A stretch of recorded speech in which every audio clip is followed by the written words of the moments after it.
And welcome back, everyone. Once again, we are kicking off the PCS 2022 Spring Split. I am still Pyrotechnics. He is still Clement, and we have gotten off of an opening game that I think went a way that was very much the opposite of many would expect. However, this time around, I think the expectations might be all over the place. But before we get into the match, I do want to take a brief moment to thank our sponsors. Once again, of course, you can see them down at the bottom of the screen.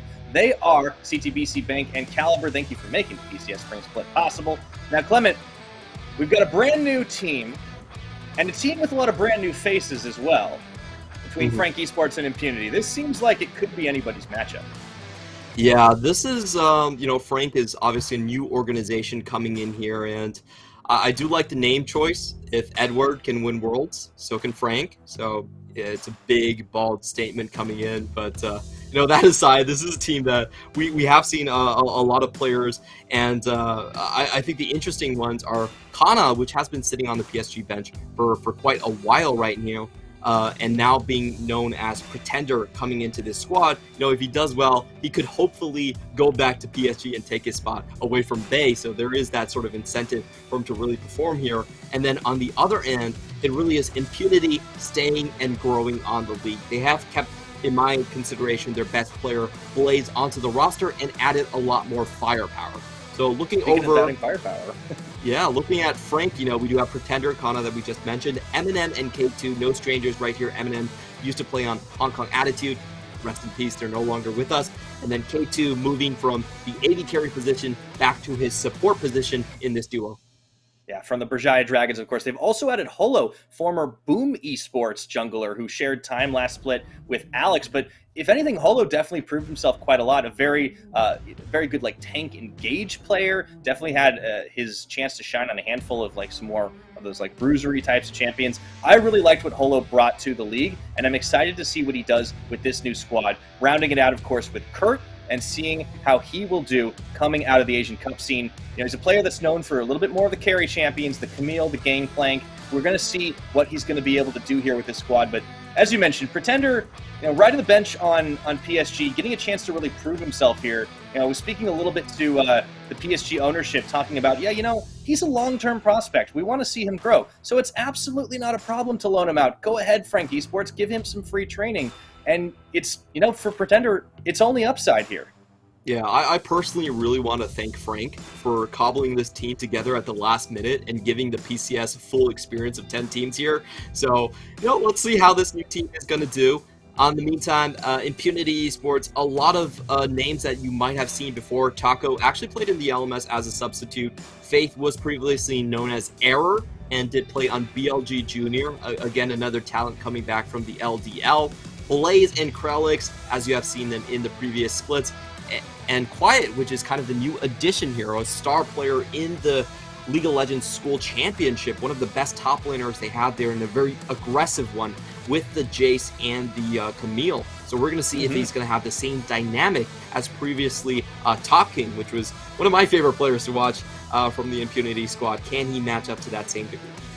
I actually think, unlike the last matchup, top lane is going to be a really important one to watch, right? Both of these players are new, coming in off of either collegiate or, more amateur cup scenes. They're both favoring a lot of those more carry-oriented champions, so should be a lot of high contest here as we get into the picks and bans. Let's go ahead and take a look, though. It does seem like Impunity have learned the lesson that J-Team did not. Zeri banned away, Caitlyn, of course, following through, and we do see the Thresh and Akali bans on the Frank Esports side. So a little bit more closer to what we would have expected coming into the start of today. Yeah, and this is interesting from Impunity because if I'm looking at the sort of AD carry matchup, Impunity, they do like to give Blaze one of those stronger meta picks coming into the game. They're leaving a lot on the table. In the recent patches, we have seen Renekton and maybe Corki being banned all across the boards here. But both of them are still open in this draft, and it is going to be Eminem snagging down the Aphelios first. I think this is probably the best laning champion that we have in terms of the top 4 or 5 picks in the meta right now. Yeah, it's also one of his most played champions if you look at last split as well, back when he was on Hong Kong Attitude. Rocking about 9 instances of that in the summer split. Definitely one of the ones that's carried over, a lot of the other champions we could have expected from him, maybe the Jhin Varus. This certainly has more prio, but it does leave the Jinx up and available, so Blaze will get a chance to lock that one in. So we now start to see the priority down bot, definitely giving Impunity a chance to grab something, and pairing it up with the Nautilus right off the bat. That does mean that Eminem's going to have a little bit of trouble if he wants to try and dodge not only the hooks, but the zaps as well. Yeah, we do see this in the meta these days quite a lot. Usually Thresh is kind of the best support for both of these, but since Nautilus does counter Thresh a little bit with the hook mechanics, obviously you can't flay before the hook lands onto you. So the preemptive Nautilus has been very common coming into this, and we are going to see Frank here actually deviating from the sort of standard trade-off. They are going to go for the Leona instead. A little less synergistic with the Aphelios, does not provide him with an escape, but you can go forward with his composition. Yeah, Holo also getting a chance to go on the Xin Zhao, another highly contested pickup. It does mean Taco has the Lee Sin instead. So champions that we saw a lot last year, certainly making a reappearance once more. Back into ban phase 2, we have the Vex removed for the second time today. Won't get to see that one on the Rift, not in the hands of Pretender especially. So we'll see how the mid lane starts to shake up as the bans start to focus that way. We already saw the Akali, the LeBlanc removed from Faith's champion pool. What else? And, well, it's going to be the Gwen. Up top, they focus on Quiet. Really interesting that Corki is being left open right here. Usually with the LPL logic is if you have Jinx and Corki, you kind of won the game already. It's just a very strong poke composition. You have auto attacks from 725 range. You get a couple of missile barrages in, and suddenly the enemy is half HP and you can just kind of take over. So we'll see if yeah, potentially Frank could ban that away, especially if the Syndra is being taken off the table as well. A very strong counter pick into that. So they're going to take away the Twisted Fate. So leaving Impunity with a very strong options here. Yeah, Impunity definitely has a chance to get out to a flying start for sure. We'll see if they go ahead and take the Corki. I think it makes the most sense given how much the pool has kind of been dredged a bit, but they do want to focus on that top side. This is actually a blind pick here if they do lock it for Quiet. The Camille, one of the champions he really prefers, both him and Kurt. They will lock this in. It gives a fair amount of mobility here. And what will Frank answer with this? They have to round out their composition. This is very non-standard to blind pick your top laner right here, especially Camille, that isn't even really considered a top-tier F pick. So I'm a little bit confused here. Maybe they are that confident in Quiet's Camille to pick it, but I don't think this is exactly going with the meta trends. On the other side, we do have Frank going for potentially the top lane Victor that we have seen a little bit in solo queue. And yeah, it's a chance. Yeah, it could just be mid. They have been dancing around the idea of Captain. That would be a sort of semi-counter to Corki to kind of scale on. But they do settle with the Gragas top lane. Very safe pick. We have seen a lot of Turbo Chem Tank. Gragas is here. And just with the Victor. So very standard build from Frank. Rounding it out too, it looks like Impunity playing around with the idea of doing something very different from the Corki. Instead, the Rise gets locked in to finish things out for Faith. So looking at it down the line, it seems like, yeah, Frank have a pretty solid front to back. They've got a nice front line between K2 and Kurt here. Holo can also get up into the front, and then Victor is going to be the one that's going to be protected and trying to dish out all the damage. Eminem's, of course, Aphelios later on in the game as well. And looking at the Impunity lineup, yeah, a little bit interesting that they put so much heavy prio on Quiet's comfort pick of Camille. Yeah, very interesting sort of draft coming out from both sides. On the surface, they look very similar. They're engaged compositions with hypercarry ADCs, but I think the real difference does come in the side lane control that Impunity does have. Rise right now does build almost kind of full tank with the Filmbur Winter coming in as his item of choice. He's basically the only one that kind of uses this new item, and he can't do a lot in the side lanes. He can't push for your team. The same goes for as Camille. While on the other side, I think Frank does come out slightly ahead in terms of the 5v5 scenarios right here. So very similar, but a little bit nuanced differences in their preference for side laning and their preference for full-on front-to-back team fighting. Yeah, it is going to be interesting to see in particular how Frank plays well together, because as you pointed out, this was a team that really did get thrown together at the last minute. Of course, their mid laner on loan from PSG and the rest of the roster just kind of rounded out. It happened, so close to the start of the split that our announcement didn't even have them up there. It was just a TBA, and they are all together. They are assembled. We talked about J-Team Avengers. Well, these are the last second Avengers, it would appear. Let's see if they can take it to the established squad with a lot of new faces, Impunity Esports here to start things off. A lot of question marks, a lot of unknowns, a lot honestly of uncertainty where these two teams are going to shake it out. I think if anything, Frank has the possibility to be a dark horse squad in this league. I wonder if Impunity can lay that same claim after a very disappointing summer split that saw them falling to 9th place, blowing up their roster but for the bot side, and rounding it all out here. It's going to be super interesting for both of these teams. For me, as you mentioned, Frank probably has one of the highest ceilings out of the top four. And, you know, just kind of talk about how the league is structured. I do think the top four are going to be your Beyond Gaming, your PSG, and your J Team. These three squads haven't really changed all that much. And then your Avengers squadron of the Flying Oysters coming in. That kind of rounds out everybody's top four list. But Frank is that sort of dark horse because they do have a very experienced bot lane duo in M&M and K2 coming in here. And their top laner, you know, is definitely no slouch, as we have seen in the Asian Esports Cup. No competitive experience, but I think with the veterans besides him, he can pick up a lot of experience in a short time. And then you have a player from PSG. So, you know, on paper, a new squad, but definitely a lot of experience shared between all its members. Yeah, gathering them all together to try and get something that's even greater than the sum of its parts. By contrast, right, Impunity, a lot of new players on their roster as well. But as you pointed out, the bot lane, you know, has experience together. They also have kept some other aspects of it that's on the bench right now. Bareku comes to mind.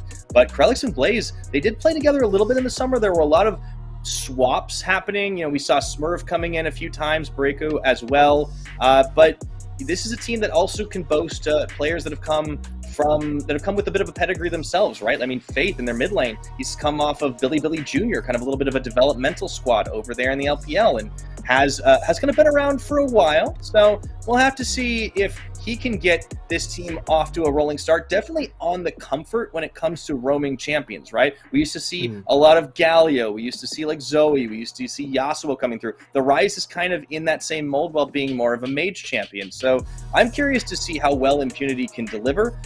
I am questioning a little bit how much they put priority on a comfort pick champion for Quiet. Although, you know, Camille can still be strong. You can still get a lot done with her. It does seem like they are focusing on playing to the individual player strengths rather than, hey, this is what's the meta right now, or this is what's the safest for a new player that doesn't have that level of competitive experience. We'll find out which of those two wagers ends up being the one that pays off as Frank Esports take on Impunity in our second match of the day here as we kick off the spring split of the 2022 PCS. And on to the Rift we go. 5-point spreads for both of these teams. We're going to be taking a look at the runes here, and this is quite interesting coming out from the side of Camille in the top lane. We do see a Grasp Camille. So a very tanky front line that we're witnessing right here between the basically main tank Rise and the Camille going into this matchup here. Camille's a very interesting champion. We have seen her picked in the LPL specifically, but it usually is as a combo piece alongside with the Galio mid lane. Very rarely do we see the blind Camille's anymore, so it's either player preference or there is some other nuance to the strategy. As we see a short trade being taken here, with Impunity, I have to say, coming out a little bit worse, as we do have Blaze being the one taking the damage. Yep, Blaze. It's always a little bit rough as a Jinx, right? Like, this is a champion that just has such a swingy amount of momentum. You can roll off to a flying start with a get excited. You can stack kills left, right, and center and start taking out everybody, doing a lot of damage. But at the same time, you're also squishy, and you can see Blaze respecting the amount of lockdown that this Frank Esports side has in his summoner spell choice. The cleanse comes out instead of a heal. Yeah, definitely doesn't want to get targeted coming in by, you know, the Gragas, all the die potential, and especially the Leona is the one that we're really looking at. So it's going to try to stay safe in lane, and this is kind of how Impunity has played in previous splits. Even though, in my opinion, Blaze has been their best player, he doesn't actually get a lot of attention in the laning phase itself. He actually has one of the worst laning stats if you're looking at Summer Split, as we see Faith flashing in. Looking for Pretender right now. They do find a little bit of damage, but he is able to make his escape, make good by use of that flash. Actually trades it with Faith as well. So all said and done, yeah, I think Frank come out a little ahead up there, even manages to hit him with the emote. Yeah, in terms of the flash trade, I actually favor Impunity just a little bit because of the wave position. It's going to put a lot of pressure on Pretender to keep himself safe. But on the meantime, they do have the superior early game jungle in the Xin Zhao, as we see Holo being spotted down here. Yeah, Taco was kind of waiting in the wings as well, but not full on his health bar after that clear, so not certain he really wanted to take that, make it a 3v3. A lot of action being sniffed for down to the bottom, but of course, full summoner spells does mean it's going to be a little tough. Faith actually running in. Oh, Taco actually manages to peg him there with the shot of the Q, and Krelix is the one that takes a lot more. He goes back in and ends up dying to the Ignite of K2. All of a sudden, Impunity, regretting the decisions they've made here, is Faith getting caught out, flash on the root, goes forward, lockdown for days, and M&M with the kill. Frank Esports are making a statement here, Clement, in their first game. Yeah, that was very unfortunate for Impunity. They did get the initial collapse, but the walk back from Krelix was just a bit of a head scratcher. He ends up going down there, first blood over to Aphelios, and that really is the least member you want to see grab that 400 gold. Mm-hmm. You can really tell K2 used to be an AD carry because he's really got the killer instinct. No, I want to get that kill, and I will. Sorry, M&M, you're going to have to share this game. Secures it with the Ignite. Well done. Yeah, that definitely was a painful exchange. I actually felt like Impunity had some very good setups coming into this one. Before Pretender really gets his Hex Core upgraded, you are going to see Ryze actually having a bit of a push edge in his lane, but after that trade and after Faith goes down, I don't think that's going to be the case. M&M very comfortable to just 1v2 this. Yeah, this is not what you want to see if you are running a Jinx lane. Again, I talked about how the momentum can be swinging. If you fall behind like this, you're going to be in trouble. And you can already see it's about a 10 goal or 10 CS difference, I should say. It's going to get evened up as the tower wave gets shoved, but still, Impunity might be locked up for a little while. This opens up K2 to start roaming around the map, getting some vision down early, and that could trap Taco, which can cut the legs off of a lot of potential ganks here. Yeah, we are just going to see Frank, I think, double down on this bot lane over and over again. M&M already has the shove naturally in the Aphelios versus the Jinx matchup, and now he also has the extra flash against No Sums Jinx. So at this point, Impunity just have to take it. They can't really push out of their own lane. The pressure from Xin Zhao versus the Lee Sin matchup is going to be tremendous as well. So I feel like Impunity are kind of relegated to playing a bit more of a safe game plan for the next couple of minutes. They're going to have Krelix sniffing around mid to see if he could find something. But, Pretender's playing very safe on this one. When you play a champion like Victor, you don't want to get locked down, especially no flash right now. So hangs on to that one. And Impunity actually just going on a roaming spree. Going to take that blast gun over and try for a dive here at level 4 and 5. I don't know if K2 and M&M see this one coming, but they certainly do now. Dragon Strike out. No, that's nothing. They could not even touch them. Yeah, that was a beautiful move from Impunity. I really love the idea. We can't contest 2v2 in the bot side, so we're going to send our support, push mid in, give us that roam opportunity. I think it was very well choreographed, but unfortunately, as we were talking about, Frank Esports do have that experience. M&M, they've been around forever behind Kai Wing on the Hong Kong attitude, so they definitely understand that that was a possibility, played it super safe, and, it ends up just costing Krelix a little bit of experience. Yeah, Krelix continues to fall a little behind here.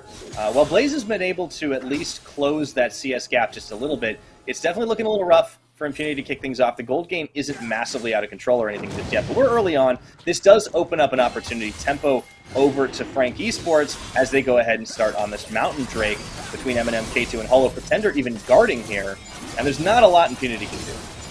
Yeah, like we said, no summoners coming in from the bot lane. It pretty much just means that they have to play defensively for the next couple of minutes. Frank Esports taking full advantage of that. But we do have to mention that Impunity, as we have seen, they still have very good comeback mechanics. I think people are sort of underestimating the power of Camille late game. She's not seen as much in this meta anymore.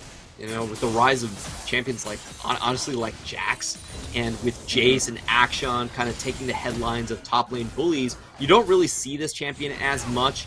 But I'll be honest, in the PCS, I don't think there are going to be that many top laners that are going to be piloting Jace or Action. So maybe Camille could still be a champion that retains her popularity. Yeah, at the very least, it's a comfort pickup for Quiet here. But as you pointed out, there's a lot of utility. There's a lot of opportunity to close gaps to lockdown. I mean, that Hextech Ultimatum, I can't believe I'm saying this, but I feel like compared to those champions you listed, Clement, yeah, she's not as flashy. But when Camille came out, I mean, it was all razzle-dazzle. So there is a lot of opportunity here, and there are a lot of juicy targets on the side of Frank Esports. I'm definitely looking at Pretender. I'm looking at Eminem right now. Those are priorities for Quiet to dive into the backline and make the play. There's a lot of ways that his team can follow him as well. If you look at the likes of Faith on the party portal can come in. Blaze obviously has to stay a little bit safe, but Taco and Krelix can both go into the front. So, it does play to the strengths of the team comp. There's a lot of front to back. There's a lot of engage on the side of Impunity, and yeah, unlike last game, a lot of comeback mechanics for the team that's currently falling behind. Taco going to go ahead and try to clear out Tri-Brush on this ward, and they're also bringing Faith into this one. He does have access to his ultimate, but this is well telegraphed right now. Pretender pinging way ahead of time. That opens up the avenue for this Rift Herald to be taken by Holo. This is just lovely play coming in from Eminem and K2. They're not falling for any of the traps right here, sniffing all of the 4v2s right away, and Holo, just pulling people across the map on the other side as well. But we do see Impunity with a very adventurous move. They know they have Frank Esports shoved in on the bottom side, so they're just going to move everyone towards the top side and take the Herald. And I have to say, this has been kind of the go-to move of this meta. Everyone sort of agrees that because the teleport flank doesn't exist, your first Herald push is extremely deadly. Definitely starts to swing the gold pretty heavily. So taking advantage of the moment away, Eminem is going to be able to at least get down one tower plate, but big swing there on Impunity's side to be able to grab that away, as there just wasn't enough power to secure it fast on the Frank Esports side. So despite being a little down, they managed to muscle in. Yeah, I'm very impressed so far by by Impunity's movements across the map. They're very purposeful. They have gotten them slight advantages here and there. And now the question really is, where is this Herald going to go down? Personally, I do think it's probably best to just drop it mid lane, where you are going to see potentially an opening up of the map that way, or because I think the bot lane, the push control is less in Impunity's control, so it most likely will just be going mid. Ooh, look at this. Franker trying to set up a little bit of a death brush there. Not going to happen just yet. That's okay. Krelix, he comes around a little bit later anyways, but you can see they're getting antsy to try and make a play on the Frank Esports side here. Pretender will be able to clear this, and good gravity field down. And the Chaos Storm. Faith wants to chase this, but I don't know if that's a good idea. He ran straight into the trap, as Pretender is going to be able to clean him up with the help of his friends. Yeah, that was extremely forced and somewhat telegraphed here. A couple things to note on the map. Frank Esports definitely knew that this play was coming. They had a great pink ward on the side of Impunity, spotted out Taco, he knew they was in the area. And I just have to say, that felt like an overforce from Faith, as K2 is trying to get more on the map. Yeah, Blaze is going to be able to turn this a little bit here. Actually, doesn't quite land enough damage. The Flame Choppers weren't well positioned for the chase down. So K2 does get away by burning pretty much everything there. And Blaze would have loved to pick that up, to get excited. It really does mean all the difference to a Jinx. Yeah, that was a little bit unfortunate for Impunity. I think the bot lane did have to pay for the sins of the mid. As Faith, honestly, not really the best acting from Pretender, but still gets Faith to Sinner bite champs anyway. And there's Sinner mid laners, aren't there? Yeah, that's a little unfortunate. There's nothing you can do if you're Blaze and the enemy just starts walking underneath your tower that way because your mid lane's shut in. So no, he has to back off, and Impunity do find themselves even further in that sort of a hole here, and they do have to think about where they want to drop that Herald. Faith has already died twice. They don't have bot lane control, so maybe they have to find a pick before they can utilize this Herald. It does seem like the play is tending towards the mid. They really want to get Pretender, as they do manage to get the kickback and take him down. A nice 1-2-3 punch as Taco tanks up the shot there on the tower, and they will be able to secure this with the Rift Herald on the back. Frank, unfortunately, can't get much else except the Infernal Drake, but they will be able to secure it. So all that attention paid to the PSG mid lane on loan has paid off in the form of a single kill. That's actually quite worthwhile. They also get 2 plates from that one. So, they do. In total, we already have 480 gold coming out of that mid lane tower towards the side of Impunity. They kind of diffuse the situation, and, Quiet also gets a little bit further ahead. So, I think all in all, that was pretty well choreographed. And once again, it was a good reaction to how far Frank Esports were pushing in the mid. You know, I've actually, like, even though not all of the plays have worked out on an individual level from Impunity, I've actually been very impressed with the amount of coordination that they've been showing across the map. Yeah, especially when you compare what the form looked like last split, right? I mean, Impunity was one of those teams where we had so many of these head scratch moments that, you know, it was small wonder they ended up kind of falling apart at the end. A lot of player swaps and just didn't seem to find answers. It is very encouraging that this new squad that they've assembled with some old faces has played together as well as it has. Sure, they're a little bit behind, but yeah, making some good plays, managing to take out Pretender there, that's good. The plates off the turret as well. And they've stabilized, importantly. They're only down about 1,000 gold and some change. The Dragons, of course, also count, but that's still well within the grasp of turning things in their favor. For sure, and what I mean by, I feel like if you think about the mistakes that have happened this game, they're all reside on the individual level. They're relatively easy mistakes to sort of fix. You know, Krelix, don't go back. Faith, he's totally acting. Don't fall for that. Don't give him an Oscar, and you're fine. The rest of the map movements, I've actually been really enjoying from Impunity side so far. But once again, Frank Esports sitting on that extra mythic coming in from M&M is going to have right of way in the bot lane. Getting one more turret fighting and an extra Drake.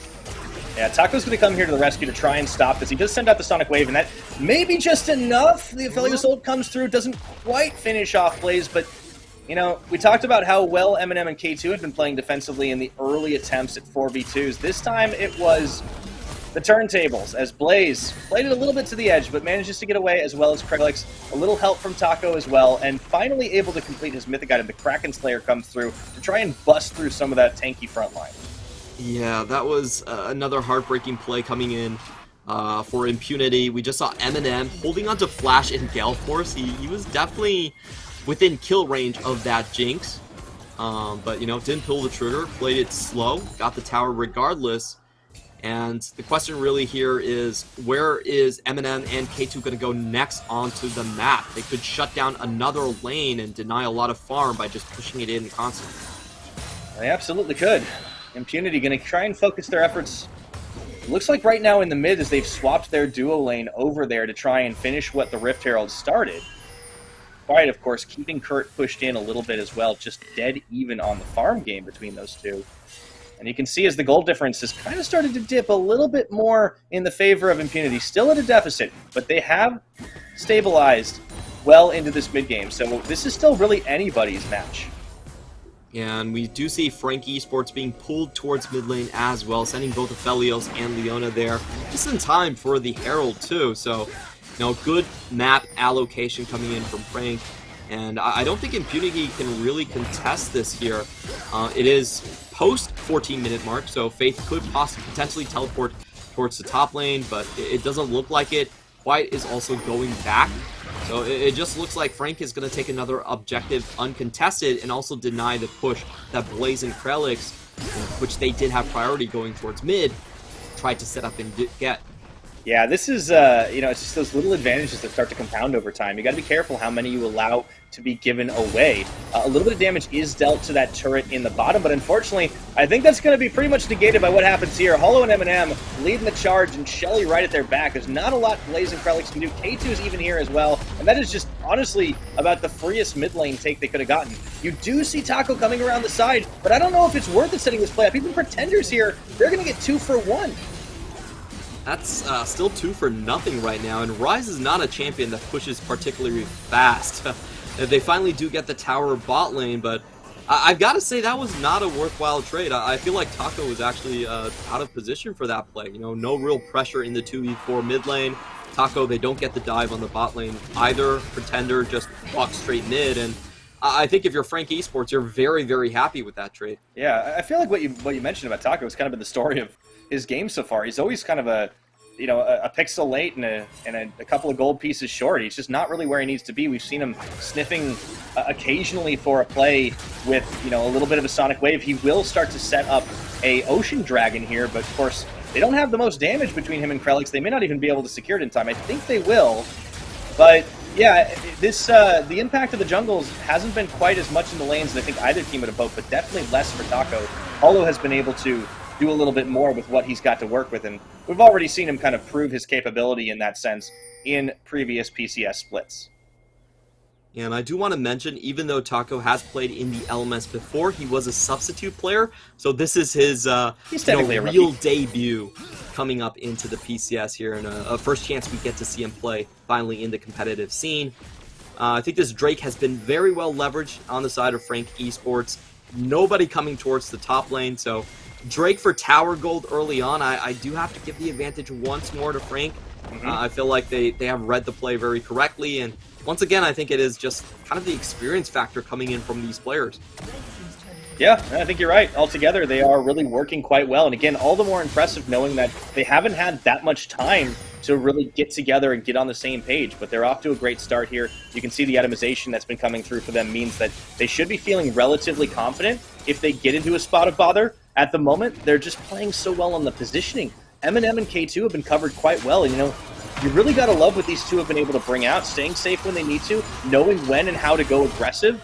I really love what K2's been doing on this Leona. Again, former AD carry player, I'm sure he loves the fact that he can just walk into an enemy team when he needs to and not have to worry about insta-dying. Of course, has his support experience too. He's obviously not a fresh face to this particular role.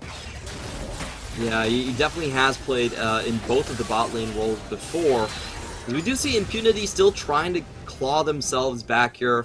I do want to mention for their composition, they have great chase down potential. You do have hard crowd control from the Camille and Rise, and neither of those abilities require an ultimate. So once you finish off a target, it's just open season. You can chase the entire enemy team across the map. Frank Esports still has to play very, very safe when they're walking outside of their lanes, and so far they are doing that. They're not moving into their jungle without at least 2 members to escort K2 around the place, and they're just not giving any opportunities to Impunity. I've honestly been enjoying Impunity's map movement so far, but Frank has been able to one-up them just by being in the right place and being there for the objectives. Absolutely. Really, it is kind of a delicate dance between these two squads, right? You talked about how safe Frank have to be, but they've managed to really ace that exam right now. 20 minutes in, they've given few, if any, openings to Impunity, who only have that 1 kill on the collapse on a Pretender, and that's about all they've been able to secure to their name. It is a low-kill game overall, a lot more about the trade of objectives, the movement. Taco and Faith looking to set up a trap up top. The problem is there's nobody anywhere near there, so they're just spending time and hoping. So instead, they opt to just start pushing out the wave a little bit, and it does seem like the game slows down a little bit at this point, Clement, especially with the Dragon momentum cut just a little bit by Impunity. Yeah, we are going to have, I believe, Pretender Drake here. Ooh, that's the kickback. Excellent insec on this one, and it doesn't matter if Pretender has the damage through the Chaos Storm. They're able to get it done between Faith and Taco, now 2 for 2 on taking down Pretender as he was isolated up top. Didn't have a whole lot of help there, and at least they've got their sights set on the victor. Yeah, another kill going over there, and we do see Faith with 2 now. Start at 0-2, but starting to claw some back. I will say, though, Pretender, even though he did go down, this did expend quite a bit from Impunity, and he was able to clear the wave. So it's just purely the killed and assist gold going over to Impunity. Unfortunately for them, aren't able to get any of the objectives or objective bounties back there. Well, there aren't any bounties right now still, but, it's just a single kill in the side lane. And honestly, I don't even think Frank Esports lost that much. Still able to use that opportunity while they saw the 3-man in top lane to get a lot of deep vision around the Baron. That's true. Quiet could be in a little bit of trouble here as K2 is looking to come around the side to collapse on him, but the thing about Camille is she's got a hook shot. You can get out of danger pretty easily there. So Quiet, becoming quietly a threat on this side lane as, past the Divine Sunderer, we already see the Tiamat coming through, should be able to see Hydras and things after a little while, and giving him the opportunity to just keep that pressure. And it has been such an objective-focused game. Sometimes the objective is kill Victor, but apart from that, they're doing a pretty bang-up job at just keeping it all about these objectives on the Rift. Really good trading coming in from Quiet in the bottom lane as well, as he does take a couple of turret shots to kind of erase whatever I just said there. Suboptimal. Caster curses happen, we know. Yeah, meanwhile in the top lane, a bit of a scuffle here as well. I think Frank are finally going to give up their top lane after all of that shoving power. And I do sense that the tides are sort of shifting right here, as we do have Frank Esports with a composition that doesn't have the best of engages here. They'll either have to rely on Kurt, who is a complete amateur in terms of coming into the competitive scene, or they have to have Leona just go really crazy and try to find that lockdown. But so far, with M&M having that item lead, they haven't been able to actually get anything. And this Drake is, in my book, not exactly worth it. You know, I think Impunity are pretty happy trading away an inner tower, especially with that increased gold gain in this season. Yeah, they've actually just about equalized the gold all on itself, and Impunity, yeah, definitely getting the edge in terms of what objectives they were securing. Sometimes, you know, the dragon stuff is a little bit RNG. We got to recognize your game plan has to shift if it's not the one you really need, as they just secure an ocean in exchange for that inner tower. So Impunity opens up so much more of the map here. They haven't knocked down the mid, so, you know, for Frank Esports, it's kind of an interesting layout in how much map control they really have at the moment. The key difference here is Frank just have so much more vision control around this Baron pit. However, let's see if Impunity can handle that. Right now, Quiet actually just trying to take it here to Kurt. Trade's just about even, doesn't spend an ultimate either. So it looks like it's just going to be wash, rinse, repeat as the wave gets cut a little bit. In fact, they are actually bringing Faith to the party, and the rest of Impunity, they might be in a little bit of trouble here as Krelix gets caught out, does pop the stopwatch, and flashes away to deny the engage. As they continue to move on the bottom side and just chew through towers, Faith and Quiet will be able to polish this one off. Meanwhile, Baron's already started. Really nice move coming in from Impunity. It's the double TP gank to the bot lane into a potential just double TP up again to defend on this Baron. I feel like Frank are putting themselves in a super dangerous position, but Impunity are not defending Baron. They're actually just gonna go for the inhibitor. Yeah, they get the knock up here. It's getting very low. Taco is sniffing for the steal if he can, trying to stay hidden in that tri-brush. The Jinx rocket comes through, and here he goes! Taco. Doesn't manage to get it, but you know what? You miss 100% of the shots you don't take, and that is going to be the Frank Esports Baron secure in exchange for a whole lot of towers down bottom. That was... I don't think that was worth it for Impunity. They do get one tower in the bottom lane, but because they're not defending Baron, I think they throw away the majority of their side lane advantages. We were talking about Impunity during the ban pick, that they do have that 1-3-1 edge with the Camille and with the Rise, but now that the enemy team has Baron, that's no longer the case. Well, most of the enemy team has Baron. I was about to say K2, though, just managed to stay alive through it all. The Chaos Storm and all that damage dished out by M&M's multiple guns does mean that Blaze has to cleanse and just run away. You know, getting killed a lot is a bummer in any situation. When you are an 80 carrier like Jinx and you are starved of kills, that's, I feel like, the ultimate feels bad, man. He is trying so hard to get excited, but he just can't do it. Yeah, he really needs the other side laners to be there for that to happen. I think that's how the composition is supposed to work. You chain CC, pick off one target with the... Oh, that's just sad. That's also feels so bad, man. Pretenders like, thanks for the leash, bro. I'm not exactly sure why he was keeping the Krugs alive. Yeah. That was a little bit baffling. I'm not sure what he was trying to accomplish by holding on right there, but he just gave the Gromp over. I mean, in the grand scheme of things, maybe not the biggest deal, but like, yeah, definitely a little bit of confusion there happening. Meanwhile, you can see Holo and K2 in the roaming duo really working their way to get through this jungle, clear through the wards, do what they can. Blaze is just having a hard time trying to push from a safe distance where and when he can. Meanwhile, it's all about that side lane if you're Quiet. Kurt's kind of just been locked into like this, it's not a nightmare scenario, but it's kind of like a bit of a Groundhog Day thing. It's like, okay, I guess I'm just stuck living on a side lane trying to stop the inevitable onslaught of this Camille that's just going to outpush me constantly.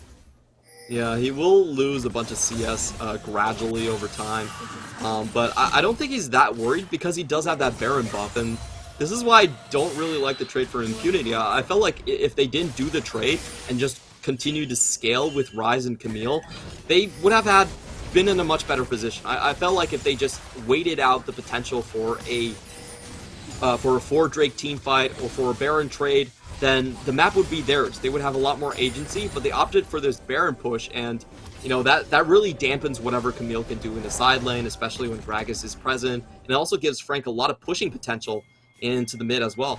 Yeah.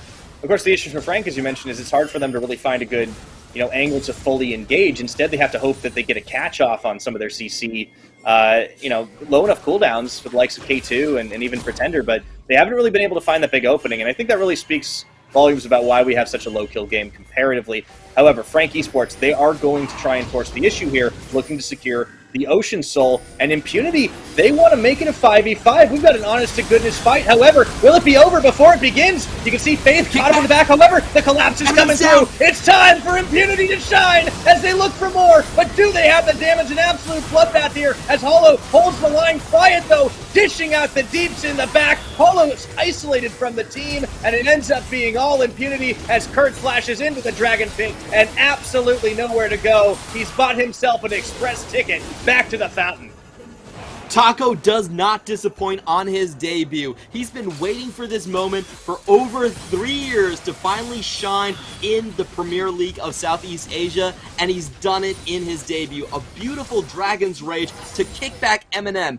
Eminem had the flash, was not able to use it, and Blaze is there with open arms and a Gatling gun to wait for Eminem to fall into his lap. They kill the Aphelios right off the bat, and that's a 5v4 where they have a great cleanup crew of the Camille and the Rise with the crowd control. That was just beautiful team fighting from Impunity, and with one stroke, they are back in the match. Yeah, unfortunately, they lose a few on the back out. Overstaying does happen, but they still get the inhibitor for it. They wipe off what was left of the Baron buff, and it's just like you're saying, Clement. The mistakes were individual, not on a team fight basis. When they were all together, they got the job done. Definitely props to Taco for executing where he needed to. The priority target onto Eminem. Of course, the cleanup crew coming through. Still only one kill for Blaze, but it's enough to buy him his Infinity Edge, and he will be a happy camper for a little bit here. So now it's kind of all up in the air. The gold lead's on Impunity. They've got the Dragon to top it off. Frank still have, some power for themselves, but it's the engage was a little bit scuffed, and they couldn't protect Eminem properly. I mean, he didn't even get a chance to use his summoners. Well, really wasn't going to do much for him, even, to be honest. It's really hard to kind of match the flash with the Lee Sin in that sort of scenario. You kind of have to predict whether he's going to go a little bit further with the war jump or not. And in that moment, Taco just kind of wins the coin flip and gets the teamfight win for his team. And right now, I think Impunity, what they should do is just try to play this slow. They have this Camille that is already 30 CS up on the Gragas. They can definitely drag this out a little bit more. Taco? Oh, boy. Okay. Taco, you praise him, he giveth, he taketh away, but will he get away? That's the question. Seems like the answer is yes. Maybe you shouldn't be backing in that brush, my dude. Not so sure. Yeah, he is just going to go down in a blaze of glory, it seems, right now. Ooh. On a wild goose chase, he's leading the rest of Frank Esports as Kurt tries to get the damage off onto him, and he tries to stay alive through all of this. Safeguards on, but Pretenders to the rescue, and they will just feed the kill right over to the victor, as Pretender will get one, but Impunity going to try and take advantage of the lapse at the moment on the map. They get the Baron down to half health, but they will go for the turn, immediately getting the root down onto Hollow, the kickback once again, but he's so tanky, and look at the turn from Frank Esports. Hollow manages to claim the kill credit, teleport comes through, they don't have enough left in the tank, the barrel pops both Quiet and everyone away from Blaze, as they haven't finished. They managed to get them away, and what a bizarre turn of events it's just been in the last minute. Yeah, I'll be honest, I feel like Impunity should have been wiped right there, but a couple things did go wrong on the side of Frank. That was a very, very timid teleport coming in from Pretender. He took the long way around, gathered with his team before going into that one. And for Impunity, it was very close to disaster, but Faith does manage to get out with the Realm Warp. So overall, I feel like, Impunity got pretty lucky off the mistake of Taco. Taco trying to do the Taco giveth away. But his team kind of reins it in, and in the end, all mistakes are forgiven. Okay, maybe not. The Baron still goes over to Frank. I mean, it's so weird to think about how it just was a. It could have been a lot worse. Swinging back and forth. Yeah, yeah. It's the Baron is an unfortunate situation for Impunity. But it's crazy that Impunity almost managed to grab it for themselves. They turn the fight. Let's just break this down again, because it starts by Quiet kind of giving away the game as he runs towards this. The teleport, as you mentioned, a little timid here for Pretender. And Hollow is caught. But look at how tanky he is in the Crescent Guard. It doesn't matter. doesn't really go down here, and you have to go into the guard to really challenge the Xin Zhao. This was a super risky play by Impunity to turn back into a 4v5. So I was really questioning that play. I mean, both Kurt and Pretender did have their teleports up, so the turn back seemed very, very opportunistic. It fails spectacularly as Xin Zhao doesn't die and he even gets a kill back. So I honestly have to say Impunity got very, very lucky, only losing one member with the amount of risk that they took. But unfortunately, Frank Esports still come out with a massive lead, and now we are in a split push base race situation.